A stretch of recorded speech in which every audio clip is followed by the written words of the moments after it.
क्या पश्चिम बंगाल में लोकतंत्र के साथ कोई बहुत बड़ा खेला हो रहा है या फिर चुनाव हारने के खौफ ने सियासी ड्रामे की एक नई पटकथा लिख दी है? कल्पना कीजिए, तारीख है 30 अप्रैल 2026, रात का वक्त, कोलकाता की सड़कों पर मूसलाधार बारिश हो रही है। लेकिन इस सर्द और तूफानी मौसम के बीच शहर का सियासी तापमान उबाल मार रहा है। एक ऐसी खौफनाक रात जिसने टीएमसी, चुनाव आयोग और देश के राजनीतिक गलियारों में एक ऐसा भूकंप ला दिया है जिसकी गूंज आज 1 मई की सुबह दिल्ली के 70 सिंहासनों तक सुनाई दे रही है। नमस्कार। घटना की जड़ें 29 अप्रैल 2026 से जुड़ी हैं। पश्चिम बंगाल में विधानसभा चुनाव के दूसरे चरण की वोटिंग खत्म होती है। इस बार बंगाल की जनता ने सारे रिकॉर्ड तोड़ दिए हैं।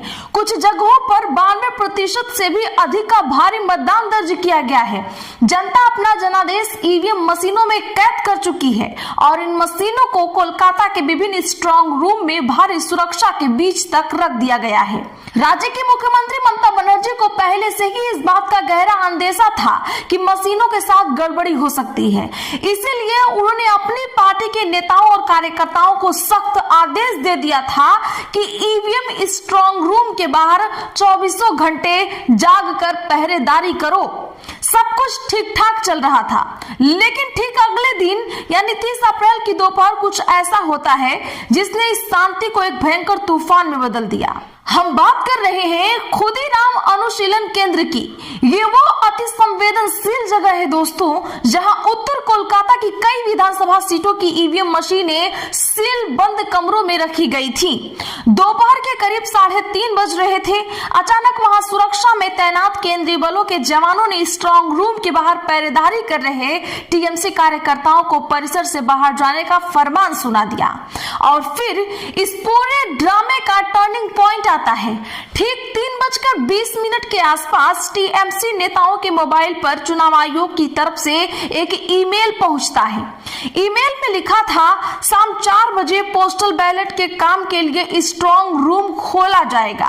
अब जरा आप गहराई से सोचिए, जब तक ईमेल की भनक जमीनी स्तर पर काम कर रहे कार्यकर्ताओं को लगती, तब तक वो वापस लौट कर आते, तब तक बहुत कुछ घट चुका था। इसी बीच सोशल मीडिया पर एक वीडियो वायरल हो जाता है। उस वीडियो में कथित तौर पर कुछ लोग कुछ गुलाबी कागजों और बॉक्सों के साथ स्ट्रांग रूम के कॉरिडोर में संदिग्ध रूप से काम करते नजर आते हैं। जैसे ही यह वीडियो टीएमसी नेतृत्व तक पहुंचा, टीएमसी के भीतर मानो बम फट गया।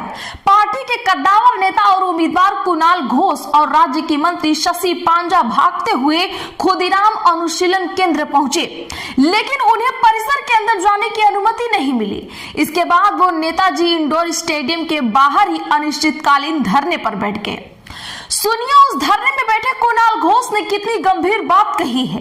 उन्होंने कहा, ये कैसी पारदर्शिता है? एक सील हुआ स्ट्रांग रूम बिना किसी राजनीतिक गवाह के खोल दिया गया। उन्होंने कुछ लोगों को अंदर भेज दिया। अब वो कह रहे हैं कि वो पोस्टल बैलेट का काम कर रहे हैं, लेकिन वो पोस्टल बैलेट आए कहां से? क्या वो असली है या कुछ और?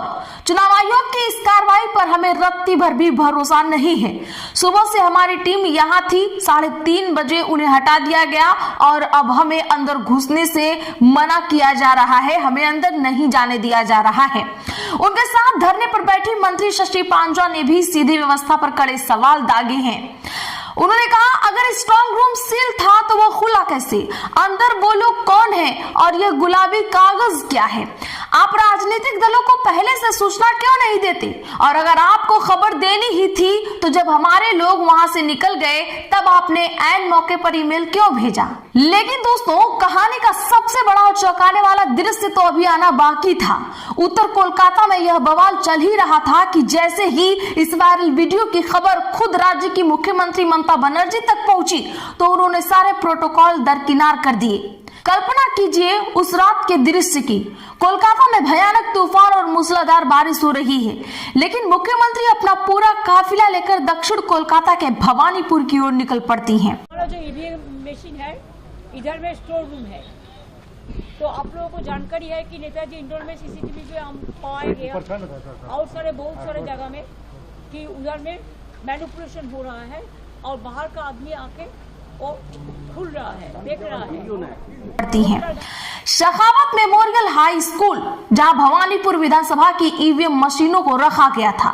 ममता बनर्जी बारिश में भीगते हुए अपने एक चुनाव एजेंट के साथ सीधे उस स्ट्रांग रूम के परिसर में घुस जाती हैं और उनके करीबी नेता फिरहाद हाकिम बाहर बारिश में खड़े रहते हैं, क्योंकि उन्हें अंदर जाने की इजाजत जो नहीं मिली थी।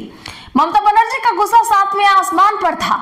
उन्होंने कड़े और बेहद सख्त लहजे में हुंकार भरते हुए अपनी बात रखी, हम किसी को भी लोकतंत्र का गला घोटने नहीं देंगे, ईवीएम लूटने और मतगणना में हेरफेर नहीं करने देंगे। मैं खुद सड़कों पर उतरूंगी और जब तक 4 मई की सुबह वोटों की गिनती शुरू नहीं होती, मैं इन स्ट्रांग रूम के बाहर बैठकर खुद इनकी पहरेदारी करूंगी। अब यहाँ से पूरी कहानी 2 अलग अलग हिस्सों में बढ़ जाती है दोस्तों। एक तरफ टीएमसी का दावा है कि उनके राज्य में लोकतंत्र को हैक किया जा रहा है और दूसरी तरफ देश का सबसे बड़ा संवैधानिक संस्थान भारत का चुनाव आयोग और केंद्र का सत्ताधारी दल बीजेपी, जो इन आरोपों को सिरे से खारिज कर रहे हैं। जब सवालों का दबाव बढ़ा तो मुख्य निर्वाचन आयुक्त ज्ञानेश कुमार के नेतृत्व वाले चुनाव आयोग और पश्चिम बंगाल के मुख्य निर्वाचन अधिकारी मनोज अग्रवाल ने अपना स्पष्टीकरण जारी किया। आयोग का जवाब बेहद साफ और दो टूक था। ये सारे आरोप पूरी तरह से बेबुनियाद हैं। खुदीराम अनुशीलन केंद्र में मौजूद सभी 7 विधानसभा सीटों के स्ट्रांग रूम पूरी तरह से सुरक्षित हैं और तय प्रोटोकॉल के तहत सील किए गए हैं। ईवीएम के साथ कोई छेड़छाड़ नहीं हुई है। जिस वायरल वीडियो पर हंगामा हो रहा है वो मुख्य ईवीएम स्ट्रांग रूम का है ही नहीं। उसी परिसर में से एक अलग strong room electronically transmitted postal ballot system के लिए बनाया गया था।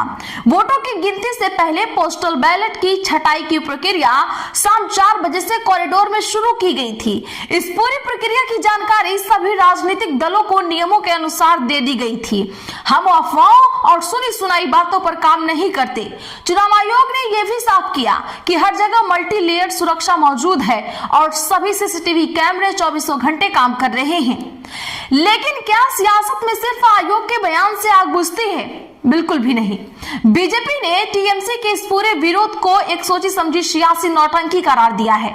चुनाव प्रचार के दौरान ही पीएम मोदी और अमित शाह लगातार यह दावा करते आ रहे हैं कि बंगाल में भय का शासन खत्म हो रहा है और इस बार परिवर्तन तय है। बीजेपी नेता और मानिककला से उम्मीदवार तापस राय ने टीएमसी के इस पूरे धरने और हंगामे का कड़ा जवाब देते हुए कहा, यह सिर्फ और सिर्फ हार की बौखलाहट है।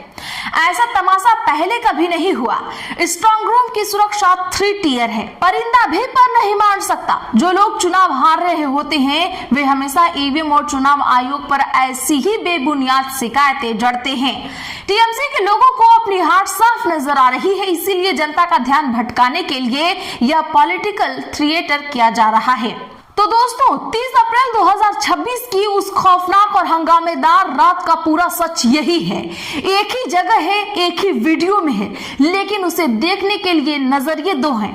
एक तरफ टीएमसी है जो एक बेहद गंभीर और लॉजिकल सवाल पूछ रही है कि अगर पोस्टल बैलेट का काम करना ही था तो जब तक टीएमसी के कार्यकर्ता वहां मौजूद थे तब तक कुछ क्यों नहीं किया गया? उन्हें वहां से हटाने के बाद ही यह प्रक्रिया क्यों शुरू की गई और वो ईमेल ऐन वक्त पर क्यों भेज दिया गया जिसके विपक्ष को अपनी बात रखने का मौका ही ना मिले?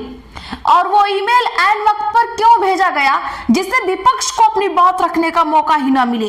क्या लोकतंत्र में इस तरह की टाइमिंग एक शक पैदा नहीं करती?